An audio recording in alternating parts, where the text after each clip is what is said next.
کہتے ہیں کہ عورت کا مقام صرف گھر پہ ہے، لیکن ہم دیکھتے ہیں کہ اسلامی تاریخ میں بہت سے کردار ہیں خواتین کے، اور اس میں سے ایک حضرت زینب کا بھی کردار ہے جو واقعہ کربلا کے حوالے سے جس کا ذکر سمیہ رحیل قاضی صاحبہ نے بھی کیا اور ناصرہ جاوید اقبال صاحبہ بھی کر رہی ہیں۔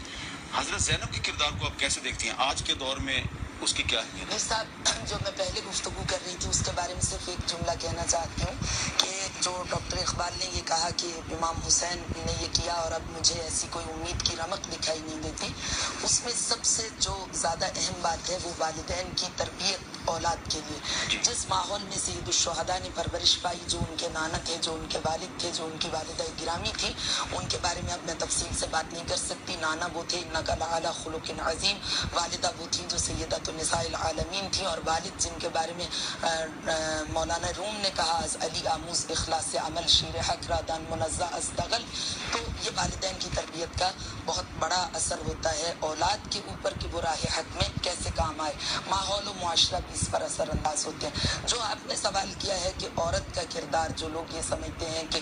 بچیوں کے اسکول اڑا دیے جائیں اور عورتوں کو گھروں میں بٹھا دیا جائے، تو یہ اسلام کی وہ خواتین ہیں، اور تاریخ اسلام میں ہمیں جو خاتون کا درخشاں کردار نظر آتا ہے وہ عقل انسانی کو ورطۂ حیرت میں ڈال دیتا۔ خدیجۃ الکبریٰ سے چلیں اور اس سے پہلے اگر تاریخ اسلام کا مطالعہ کریں ادیان الہی کا، تو جناب آدم سے جناب حوا کے کردار سے لے کے جناب حاجرہ، سارہ، اور پھر جناب خدیجۃ الکبریٰ، جناب آسیہ، پھر جناب فاطمہ الزہرا جن کو عالمین کی عورتوں کی سردار قرار دیا گیا، اور اس کے بعد جناب سیدہ فاطمہ الزہرا سلام اللہ علیہا کے کردار کی ایک شعاع جو بی بی نے صداقت آمیز کردار کربلا کے لیے، اسلام کی حفاظت کے لیے تراشے، ان میں جناب زینب کا وجود، جناب زینب کا مقام اتنا بلند ہے کہ تاریخ کربلا میں سے اگر عباسی علمدار کو، اگر علی اکبر کو، اگر علی اصغر کو نکال دیا جائے، حالانکہ ان سب کا کردار اپنے مقام پر اتنا مکمل ہے کہ ان کو نکالیں تو تشنگی سی محسوس ہوتی ہے، مگر اگر انہیں نکال دیا جائے تو کربلا ہمارے سے وجود میں آ سکتی ہے،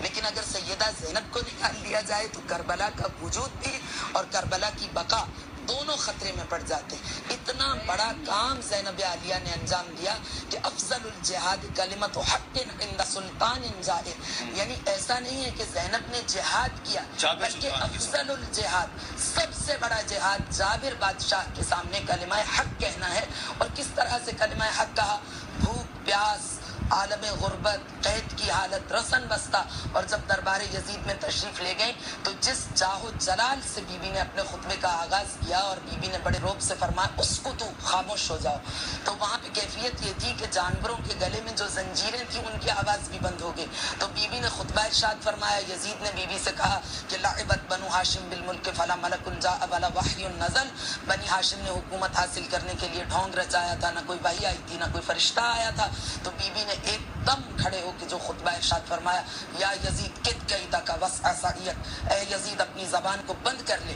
تو اپنی پوری طاقت کو تصرف میں لے آ، لیکن نہ تو وحی الہی کے تذکروں کو خاموش کر سکتا ہے اور نہ ہماری یاد کو دلوں سے محو کر سکتا ہے۔ اور اس کے بعد بی بی نے یہ بھی ارشاد فرمایا، جب یزید نے بی بی سے کہا کہ دیکھو خدا نے نعوذ باللہ تمہیں ذلیل و رسوا کیا، تو بی بی نے فرمایا ما رأیت الا جمیلا، اور اس کے اوپر کتابیں لکھی جا چکی ہیں کہ بی بی نے فرمایا خدا نے تیرے ساتھ کیا کیا؟ بی بی نے فرمایا میں نے حسن و جمال اور زیبائی کے سوا کچھ نہیں دیکھا۔ تو یہ ایک مسلمان عورت کے لیے بی بی کی ذات رول ماڈل ہے کہ اتنے مصائب میں، اتنے عالم میں، اتنی تکالیف برداشت کر کے ضعیف جسم پہ دروں کے زخم کھائے ہوئے،